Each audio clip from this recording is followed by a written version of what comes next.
Namaste. Welcome, beautiful souls, to my Saturday chat. I thought today I would start with a reading for the collective, so I will do that. And then we're going to talk a little bit more about the earth suit, the suit of coins and pentacles and stones in the three decks that are listed below. And this is an ongoing study and reflection, and perhaps this will lead to some readings with the Mythologia Fennica, but I have yet to decide whether or not that is a deck that I will be able to work with. Really difficult learning all these new words and trying to integrate some of the mythology, the Finnish mythology, into my being, so to speak. So I thought today that I would start with a reading. And my question, my focus is this. What is it that in this third decan of Libra that we have to learn from the King of Cups? So those of you that work with Golden Dawn associations, you will be aware that the court cards change in the third decan of any given sign. And in the third decan of Libra, we are in this place of the Four of Swords, a place of integration. It's a very important place of healing and sacred space to process all that we have moved through. And this is the decan where the King of Cups steps forward. And I know this is a very challenging card for a lot of people. And so I thought I would focus on the King of Cups and just simply ask, what is the wisdom that the King of Cups has to offer us at this time on this 18th day of October 2025? And take from this message what you will, hopefully personalizing it, something in your life that feels relevant, important, and so forth. And welcome to those of you that are watching live. I see Dee and Mary Beth are here. And if you're watching at home on a larger screen and not in the chat, welcome to you as well. My name is Sadhana, and I've been doing this for a while, and I really love to share my reflections with you. All right, so King of Cups is either here or here. For some reason, I'm going to go right to the water.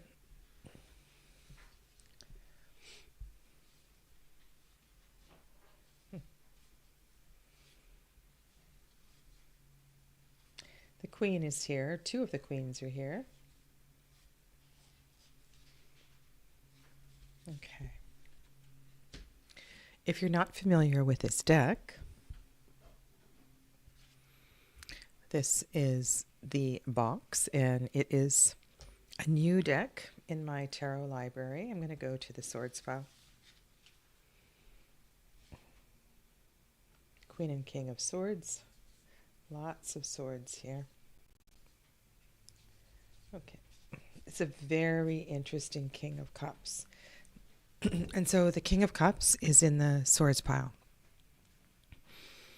I was kind of hoping the King of Cups had already moved on to the water, but the King of Swords is in, the King of Cups is in the Swords pile, the air pile, the pile of mind, the pile of processing of the mind, integrating perhaps heart and mind. Hello, Donna, welcome.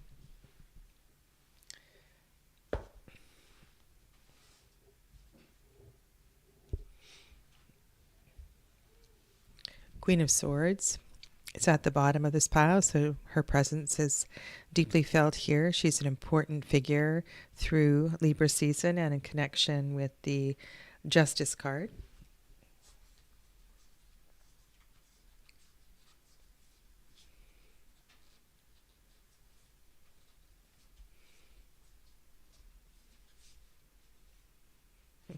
The Tower is at the top.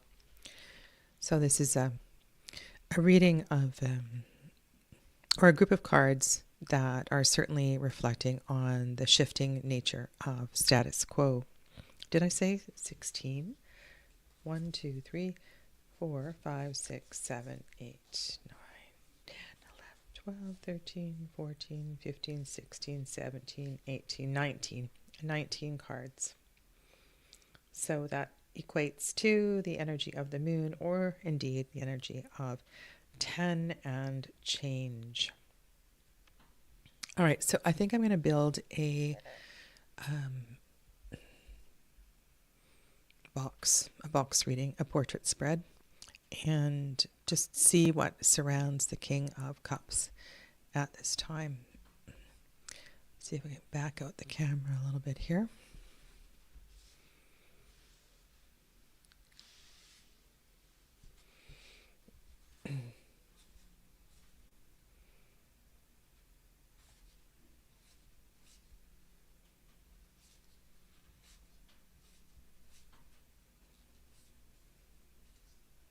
I love these Pippish cards. Okay, so the where is he? Oh, he's right near the top. So he's 3 from the top, and on one side is the Ace of Cups, kind of cool, and the other side of the King of Cups is the Star. So these 3 cards will go in the center of the reading.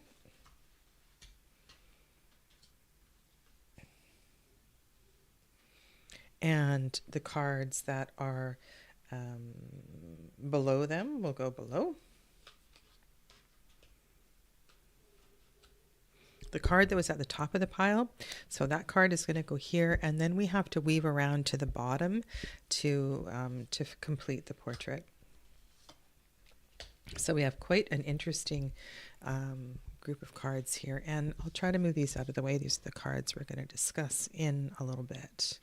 So Queen of Swords is over the King of Cups, and her sword is pointing directly down through his crown, or their crown. The Aquarius King is here as well, and the Tower. So overhead, I would say that the hello Saskia, the mind, Donna. It's a very cute deck that you won't be happy with the cardstock. It's a bit cardboardy, but the artwork is kind of lovely. A lot, right? The mind is kind of overwhelmed. We've got the King and Queen of Swords, all these issues. I feel responsibilities are here, and yet their eyes are closed. They stand aside the Tower card, and I think they are kind of surrendering to the fact that this tower must fall.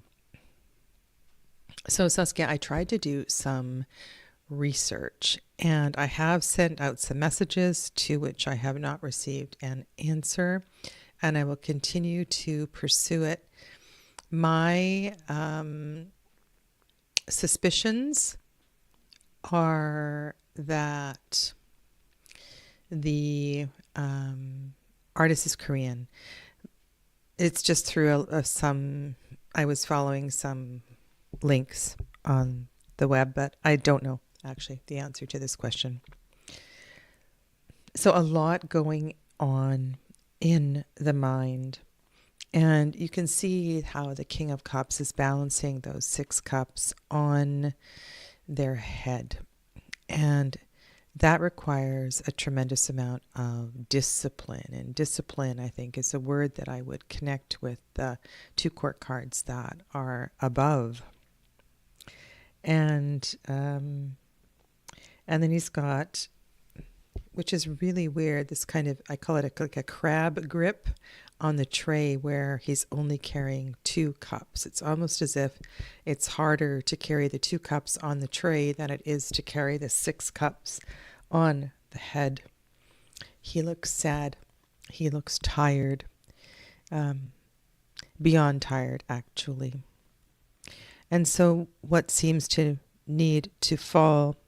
This is not, I didn't set the reading up in this way, but often when I feel this kind of energy, it's like I want to move these cards from the top out of the way to see what is being revealed. Now, I do like that we have the Ace of Cups. So a potential for an opening in the heart space. The question was, the intention of this reading was, well, where is the King of Cups guiding us as we step into Scorpio season? Does the King of Cups have any advice? Perhaps to follow your heart, to really look at that star carefully, and to, it's funny, in preparation for today, I was reading some Yoga Sutras and some translations and different, what do you call them? You know, when people write about them in a different language and they apply story to them.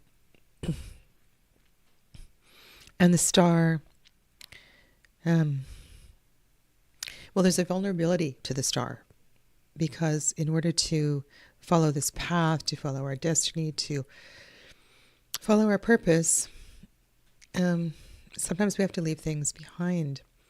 We can't take everything with us on these journeys. And the star follows the tower, of course, which is above. And if we allow the tower to fall away, then we don't really have a lot of things with us, right? We're kind of naked. And yet there's this beauty here of this heart opening.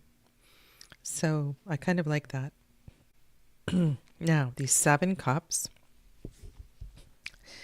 I actually really like this card. Piled so carefully, and there doesn't appear to be any issues with this stack of 7 cups. There are no cracks. There is a heart on the one, 3 from the bottom. The saucers seem to align perfectly. In a way, it could be, I'm thinking of a collection. I'm thinking of stacking things up, almost like stacking up tarot decks on a bookshelf. And we're more concerned with how they align and how they all look, rather than using them. So the way the books are ordered, the cups are ordered, sort of a interesting take on the 7 of Cups. 7 of Cups, 7s in general, are connected to the planet Venus. It's about, okay, maybe I can go this way. So it's about 7s in connection with Venus are about living life and living the fullness of life, a central experience of life, really enjoying the texture of the pottery and the drinking the tea from the cup and using them. You know, it's kind of a use the good dishes thing. But here they're kind of stacked away in the dark. I don't see that they're dusty in any way. But there may be something to that. There's a darkness here. There's a darkness in the star card. And then beside it, we have the World and the 4 of Swords. Now, this is kind of auspicious. That 4 of Swords shows up here. This is our present decan. And the 4 of Swords is knighted to the star. It's also knighted to the Queen of Swords. Eyes are closed. Lots of closed eyes here. King and Queen of Swords, King of Cups, and 4 of Swords all have closed eyes. And the Ace of Cups is the only one that's really, wow, open-eyed, which is knighted to the Tower. So in order to really know what's in our heart, to allow feelings to be more clearly understood, are you going through something that feels quite perplexing? We're going to have to let what everybody else thinks, let expectations fall away. The truth can't be revealed if we allow the falseness to prevail. Something like that. I love that the sacred space of the Four of Swords, the integration, the medicine of the Four of Swords, is part of the story of moving on. And also notice that this next phase, the completion and so forth, it's been with us, right? It's in the foundation of the reading. The King of Cups is fully aware of this possibility of transition. But there's an important connection to the Tower. And when I do these portrait spreads, I really like the knighting positions because they just seem to reveal more. The world, the Seven of Cups that wants us to live life and feel and experience everything, maybe even, I'm thinking of other Seven of Cups cards, allow our imagination to enjoy experiences,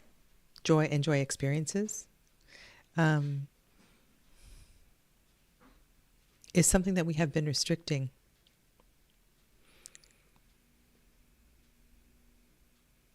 Perhaps the journey of the star, the freedom of the star. Lots of healing energy here. So there's definitely a sense of opening and change and possibilities. But I think the King of Cups is reminding us that we need to turn in. We need to listen and spend some time having the courage to listen to ourselves.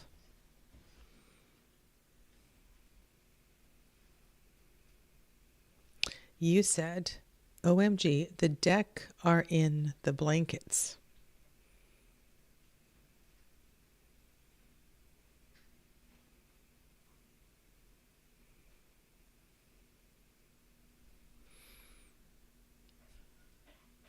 Are in with the blankets. Oh, in the cupboard. I'm sorry, I'm lost. Are you talking to Donna? Can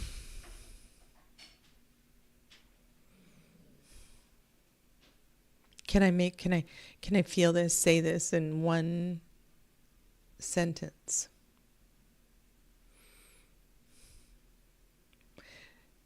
Take a day off. Be brave enough to find space, to give yourself, for allow to what wants to be revealed. You can't do this with the cluttered mind, and you can't do this with everything worrying about you.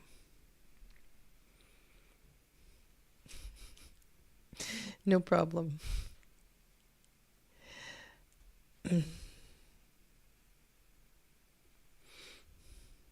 Yes, I have ordered the new ones, so I will be able to compare the older version with the new version.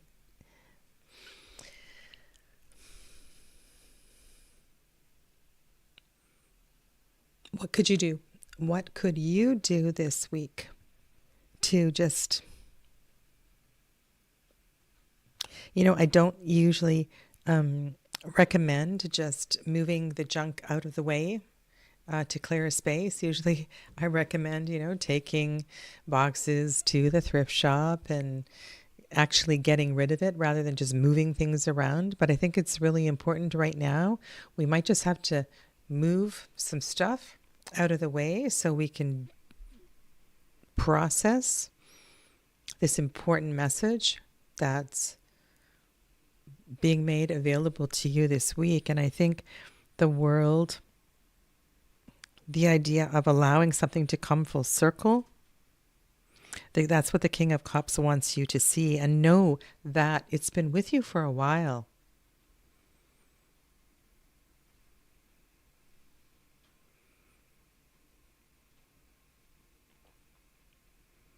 Where are you seeing two aces? With the two aces might be newness that the tower is heralding. This is an ace. Are you calling this an ace?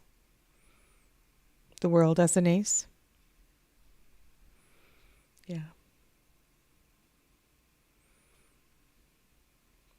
It's almost like this Ace of Cups can't believe what the reveal actually is.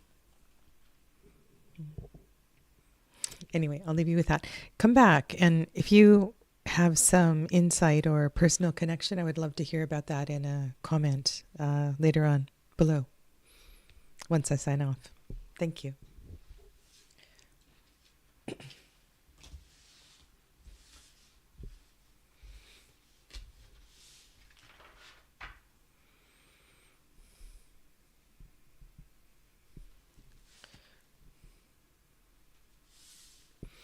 All right, so today's project is 4, 5, and 6 of stones, 4, 5, 6 of coins, and the 3 myths. Trying to weave in the 3 myths from the Mythologia Fennica. So that is the project. The suit of earth. One thing that I feel is common among these decks is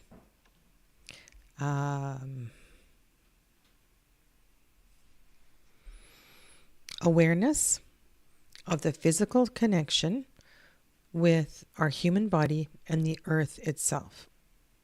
And I don't know where you live in the world, but one of the ads that's been coming up on pretty much all of my social media feeds is Tai Chi walking. And I haven't really followed through on any of them. But I did do an external Google search, and I was watching a man who was teaching Tai Chi walking, the beginner's step. And he talks about this awareness of the step, the heel to toe step, and the connection of the toes in the earth. And he was barefoot walking on a beach. And the awareness of how the sort of the hips and the knees and the feet and all of that connection. And with these cards, I really feel like the relationship between how our human body responds to the earth reflects how the earth responds back.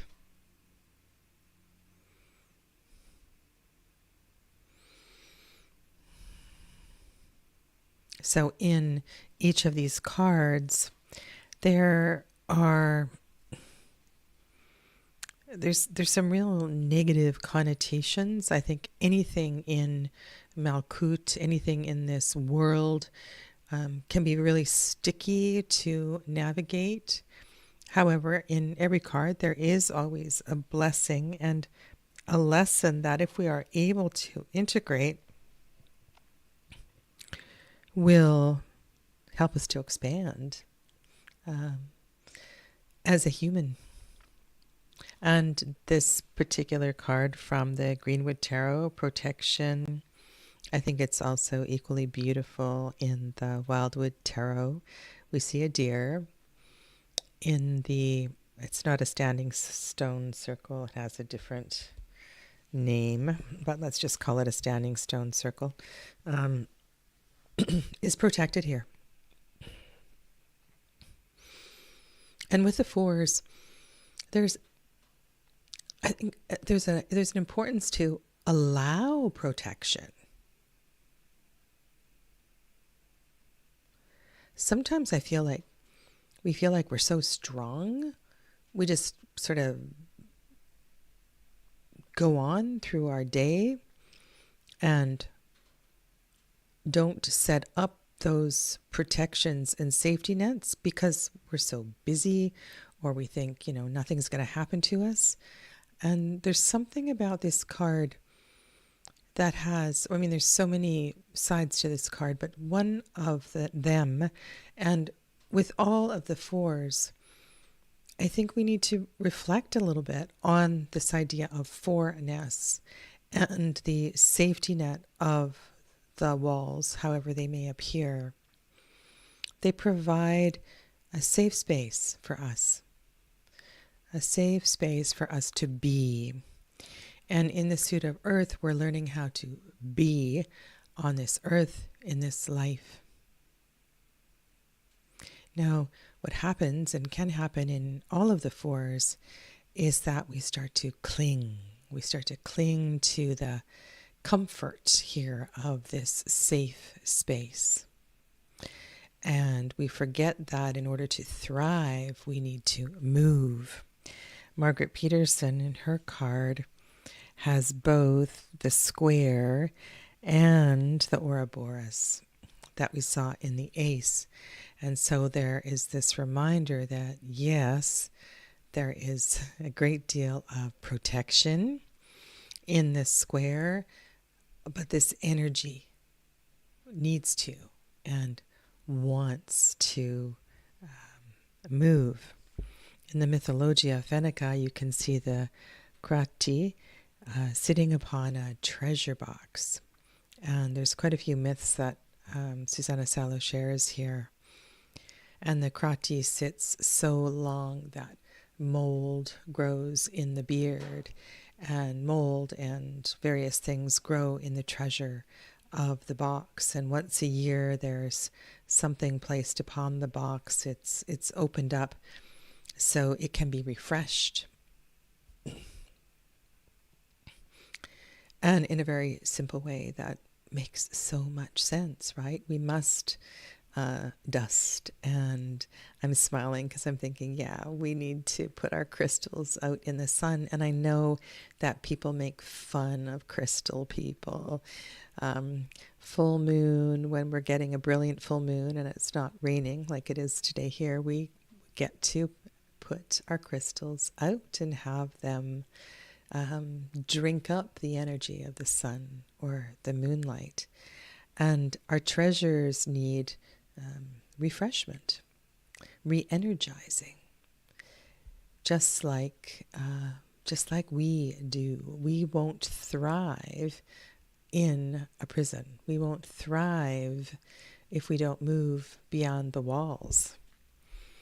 And I think of the poor fellow in Pamela Coleman Smith's artwork,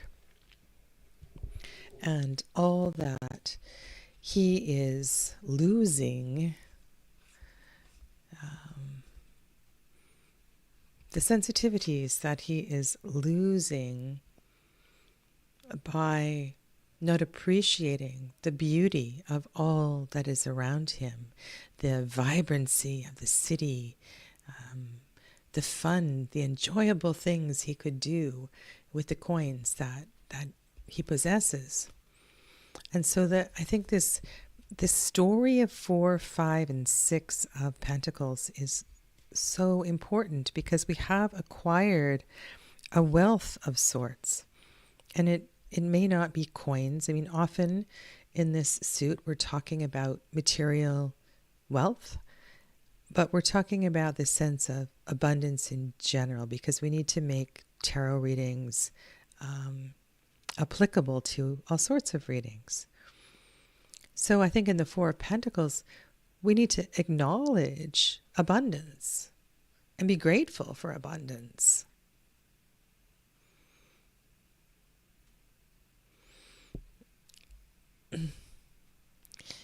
And you know, when I look at that card, Dee, I also think, you know, he's not on the lower floor. He's on the roof.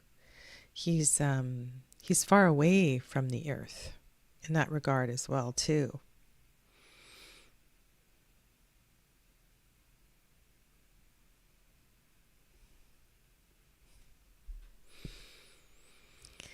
Of course, it's possible. And I think it's also an honoring of what I have begun to build in the 2 and the 3.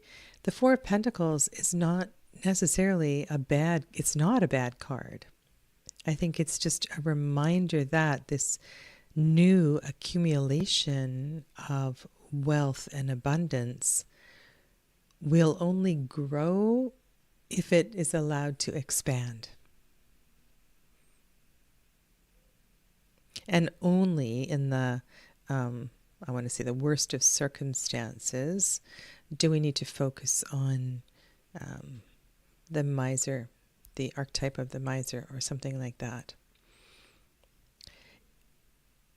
I'll read you a little bit from Mythologia Fennica, because I certainly can't paraphrase all of the stories that are shared here.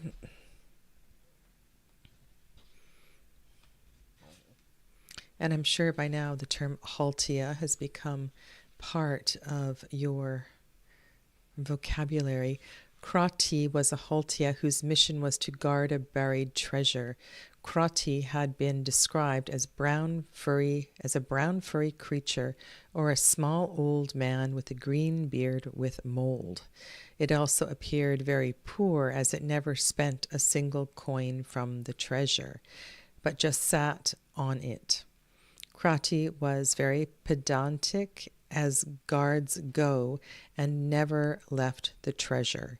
During the night of the midsummer day, it would lift the treasure above ground and burn an arnituli, a treasure flame, on it to burn the mold and dirt away.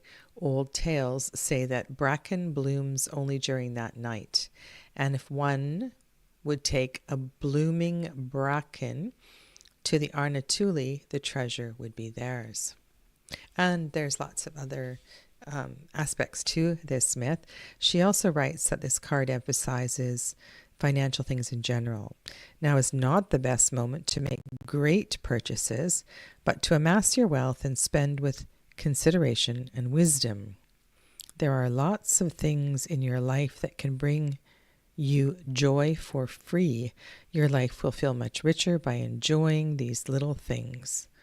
Focus in noticing the spiritual riches and delights within yourself instead of the material ones. And I think this, there are lots of querents who come to the tarot when they are struggling with their relationship with abundance. And one of the things that I have found very comforting is in practices where we allow non-material abundance to come to the forefront and focus on its thriving and its growing and expansion. And I think that can really help. Margaret Peterson says, in this card we encounter once more the serpent of the ace and the two of coins. It represents stillness and mobility and overcomes the rigidity born out of holding on too tightly. This card contains 4 different possibilities: a solid, clearly defined space, the security that arises out of it, the power of boundaries as expressed in terms of security and imprisonment, and fourthly, this serpent going beyond all limits. It sets things in motion. Occupy your space, establish boundaries, structure yourself, and come to rest. I'm also thinking too that this is a solar decan. This is a solar decan. It's a very masculine group of cards as we look at the 2, 3, and 4 of Pentacles in Capricorn season. Devil card being the major arcana associated here. And as the business, as the project, as the wealth, as the abundance begins to grow, the sun begins to shine. And I feel the Saturnian restrictions beginning to lessen. However, I'm just sort of processing here. Not only is Capricorn ruled by Saturn, but Aquarius is also ruled by Saturn. So the theme of boundaries and restrictions doesn't go away as we enter the first decan of Aquarius. It's something that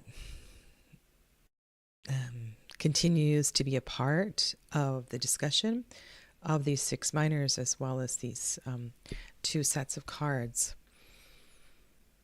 And I think you can look at the consequences here in the 6 of Stones and the 6 of Pentacles, and think about some of your favorite, maybe a song or a phrase that the more we share, the more we get back.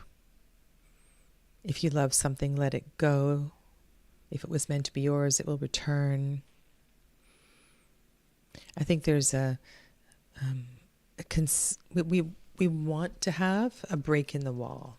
It's important that things that want to escape can escape, and if when they're ready, they will come back.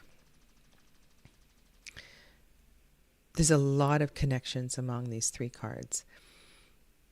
And this reminds me too of dangers, not necessarily dangers, but the darker side of the Muladhara chakra, the root chakra, in that we want the family unit, and I use that in a large term, the tribe, our group of origin, to be a safe place to come back to. And yet we don't want parents, grandparents, the community keeping the gates so tight that we can't peek out and go beyond into the big world and experience life. We want to be able to come back to, to go forward and come back safely in and out of this space, without feeling that we are disappointing someone or breaking something.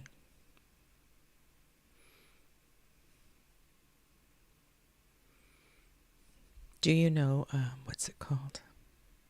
There was a few movies that were made. They were animated. The Croods. Haven't talked about the Croods or watched the Croods in ages. And I once watched it as part of a chakra development class. And at the beginning of the Croods, Mr. Crude is very possessive of the family and wants everyone to stay within the cave. And there is a very active young daughter who, I think she sneaks out and comes back, and eventually she leaves, and eventually she gets them all to leave. And I think this idea of 4 of Pentacles, sometimes we feel safe because we know everything that's there, and there's a certain level of comfort. It also reminds me of, I could connect this to traveling. And when we travel, we can't take everything with us. And certainly there's a possibility when you're away from the safety of home that things will be taken from you. And I don't know if you can build in a connection in that way, but it's a very layered group of cards. The 5 of Pentacles of Stones in the Greenwood is called Endurance. And this is a different perspective than in the Wildwood. In the Wildwood, we see the young girl or boy outside the cave with the fire. And here the perspective more looks like it's from the interior to the exterior. That if we choose to journey beyond the cave,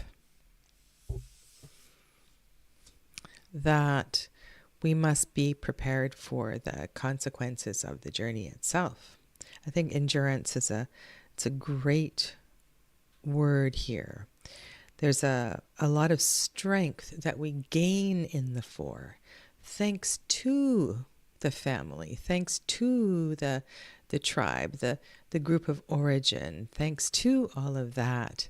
We have the ability to endure the journey of the 5. And sometimes that comes from a very, very deep place. We must leave the country that we were born in. We must leave the family of origin for greater things and have the ability to withstand the elements and somehow take some trust and some strength from the four so that we know everything is going to be okay. 5 of coins. Part of you would like to remain in, this is Margaret Peterson, remain in the security of your daily routine. But the part behind the mask of conditioning knows that life is movement. You can see the mask of conditioning here. For those of you that don't know this deck, there's a rather extensive deep dive on my channel. You are being asked to look, I would actually want to write this one down. You are being asked to look at that which paralyzes you and to commit to yourself. The blind woman who stays on the track of fear and loss regains her sight.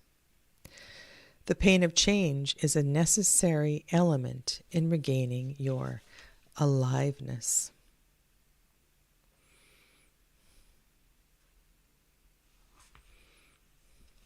Now, I don't know what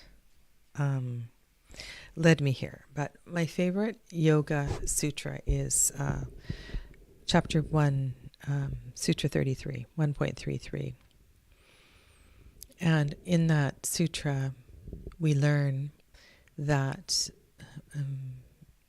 through the Yoga Sutras, we have all this advice on how to still the mind, because yoga is the stillness of the mind. And here we learn to endure things by seeing the opposite. So we practice kindness to those who are not so kind to us. I did put something here. We practice being happy when you're not feeling so happy yourself.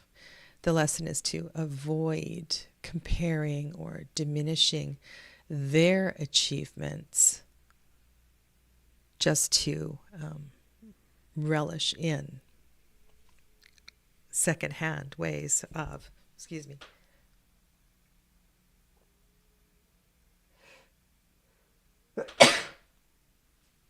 vicariously enjoying their experience.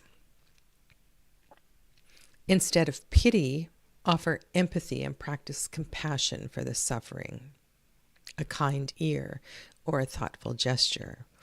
And this was certainly something that if you do journey through India, that you have to learn to do, to see the happiness and the glimmers of joy in the eyes of the old women who are squatting around the outside of the temple grounds, and it looks like they have nothing and they're begging, but they have a community and they're quite uplifted by their surroundings. So I don't know, I think that there's a lot to learn in this 4, 5, and 6 of Pentacles. This one is a little harder to relate and to connect.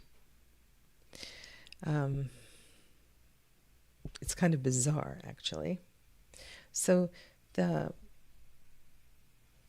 going to use the word housewife. I don't know if that's the word that she uses. Makes a sort of a, what do you call those dolls? That, not like a voodoo doll, I guess, something like that. They make a character out of household objects and materials for a specific intention, to protect the house. and they can, maybe a puppet, yeah, and then they can also use it for negative intentions as well. And there's some really bizarre stories in this chapter and for this card. But it says here that the para was created by using rags, bones, wool, animal fur, pieces of spindle, churns, flagon-like leather sacks, sometimes even human bones. Usually it was created by a woman or a mistress of the house, and the para's creator would first make a ball of the ingredients and then put in a stolen wafer and blood drops from their own little finger as its heart. It goes on to explain how the para is intended to protect the house, but also can have malevolent purposes. And then before that, it talks about a para as a supernatural being whose sole purpose was to steal the cream from the neighbor's milk and sometimes suck the milk straight out of the cows, and how the para would infect the cow and cause the cow to have mastitis. And if there was blood in the milk, it was a sign that a para had invaded your space. So we have this, there's more to it, but this idea of protection, protecting our space and feeling safe in this world continues in this myth. It's a fear-based way of living. And yet, we all know ways of creating boundaries that don't come from a place of fear.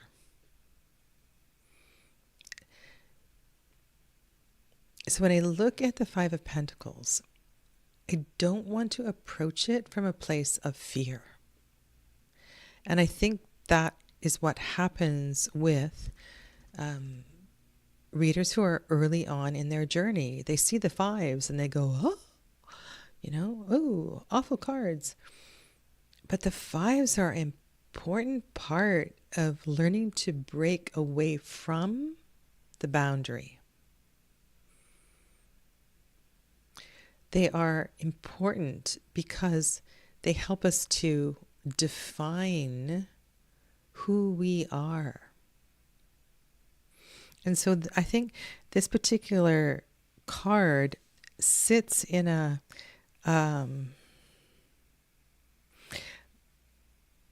for me, it's a reminder of how not to use boundaries and how to use protection. And I think of all of the silly things that I have done over the years. I had a neighbor whose music, it drove me nuts. And it wasn't just in the summer when doors and windows are open.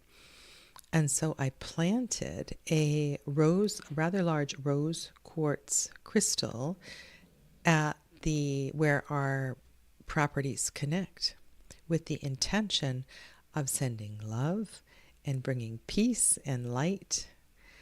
Well, I don't know, call me crazy, but it's never been as bad as it was when I first moved in. And though music does, especially on a summer day, get played rather loudly, I kind of like the music that's being played. So it's not so offensive. And I created that protection as a way of creating space.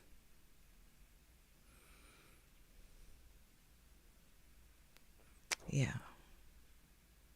So understanding the development of the journey, I think, is a really important part of translating the cards when they appear in a reading. And if you have a beautifully written guidebook, such as the one that comes with this deck, there's some little nuggets that you can put in your tarot journal or lock away here, because it's really, it can be really helpful.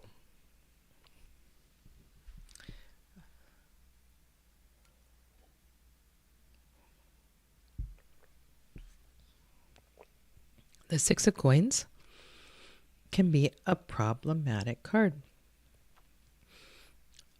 How many of you have read the Wildwood guidebook quite extensively? It can feel, sometimes I don't like the way it makes me feel. It's a bit accusatory, and yes, our relationship with the world is in an abysmal state. And I know that I do a little something every day to hopefully make a difference. But it is, sometimes it's really hard to watch clips on YouTube, on the news. It's really, really difficult to see how our world is falling apart. And Mark Ryan, and then in the Wildwood, John Matthews really expand on this idea in the Six of Stones. If you have the Wildwood Tarot and you don't know it intimately, take out the Six of Fire, the Six of Bows, and the Six of Stones. These two cards are reciprocal. So in the Six of it's I'm really enjoying your conversation in the chat, and I'm trying to focus here, and it's you two are really something. Thank you for being here. In the Six of Fire, we have a celebration of the summer, of the abundance of summer. And it's kind of beautiful, all of the sharing. And it's a reminder to enjoy and celebrate the abundance of all that we have, including the camaraderie and all the loved ones that are around. And what we see in the Six of Stones is what happens when we don't do that mindfully. And one of the things that comes to mind for me is making sure that I do leave seeds for the birds, that everything isn't taken out of the garden, that this mindfulness of our reciprocity is so very important. We don't want to take so much honey from the hives that we cause a swarm. You know, this card speaks to the deeply important awareness of this reciprocity with all that is around us. We don't want to deplete. Am I out of focus? Oh, I don't know. It could be I'm out of focus. I look pretty focused to me, but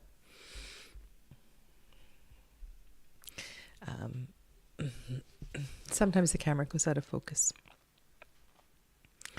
We don't want to be, sometimes in terms of relationship with the Six of Pentacles. In terms of relationships with the Six of Pentacles, we don't want to take so much from another that we deplete their energy. And I think in the Suit of Pentacles, sometimes we forget that the Suit of Pentacles is also about the humans in our life.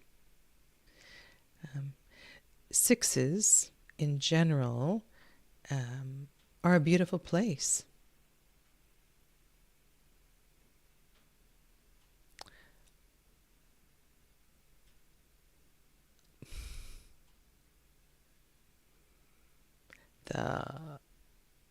Okay. I look in focus to me, but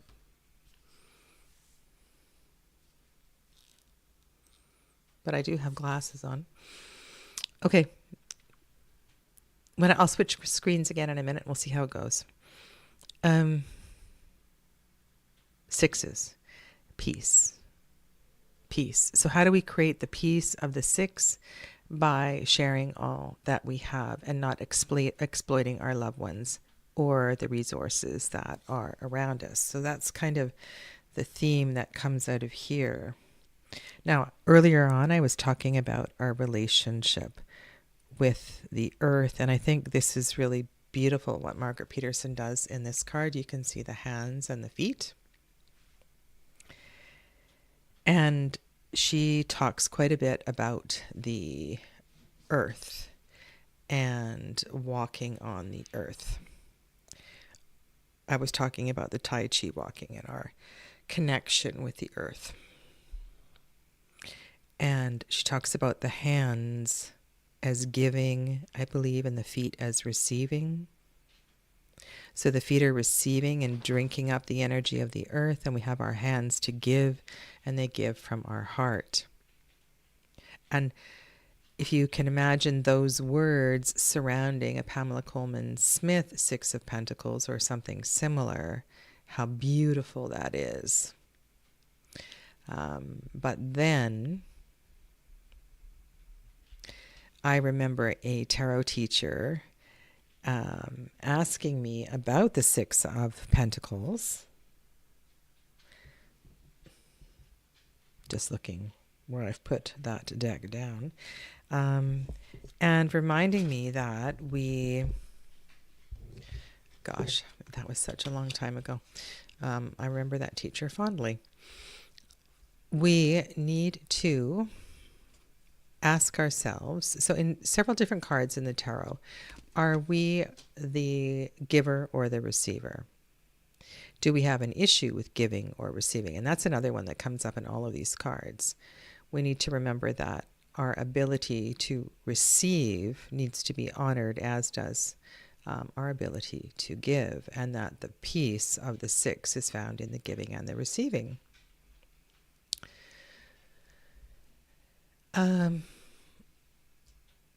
Also, what is the heart of the giver? What is the intention of the giver? Are they truly giving from the heart, or are they giving with ulterior motive? And I think that's something that also arises in this card, that our intentions, if our intentions are pure, then maybe even the para, the puppet that is created, could serve as a peaceful protector of the home.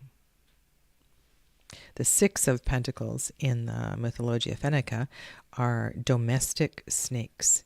They are harmless, and they are found in the corners of the home, and they are used to protect the home and the surrounding buildings. They protect the home from the more dangerous snakes. And of course, there's other myths as well, too. But I think of the slithering nature of snakes. And sorry about my dog. She's wanting to go out. The slithering nature of snakes. And how... What was I going to say? How their movement and their freedom of movement is important to, and their transformation, their ongoing transformation is important to the safety and the wealth of the house. Hello, Perry. Lovely to have you here. And your eloquent words of wisdom. Thank you. Yeah. Snakes. The metaphor of snake transcends all mythologies, and there are both nurturing, nourishing energy through the transformative energy of snakes, the movement and the flow of the snake. And then, unfortunately, there also is a connection to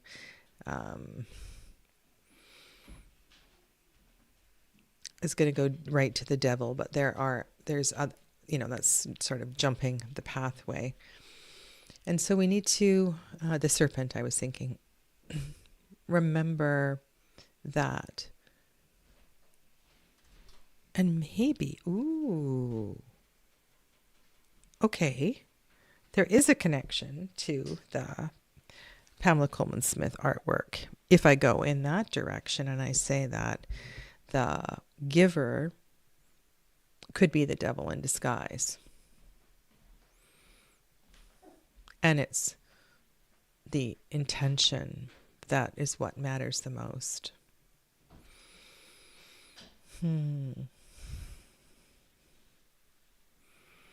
Yeah.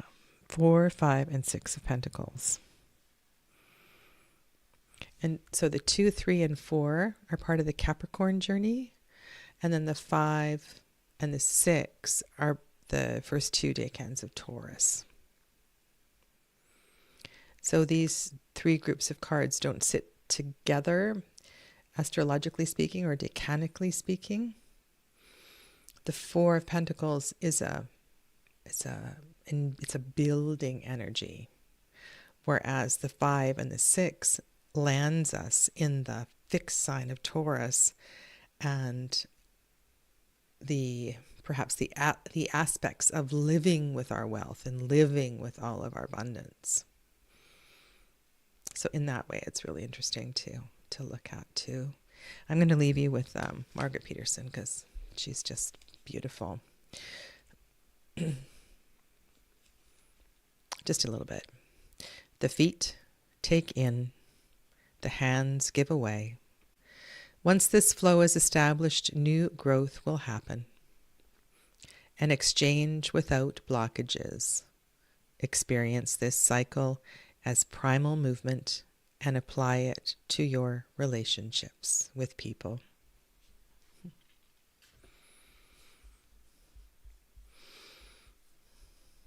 Thanks, everybody. Thank you, and I will see you in a week's time. And take good care of yourselves. Lovely to see the animated chat. And I'm glad you're all keeping up with your studies in Dropham 78. Have fun with that, and I will see you soon. Namaste.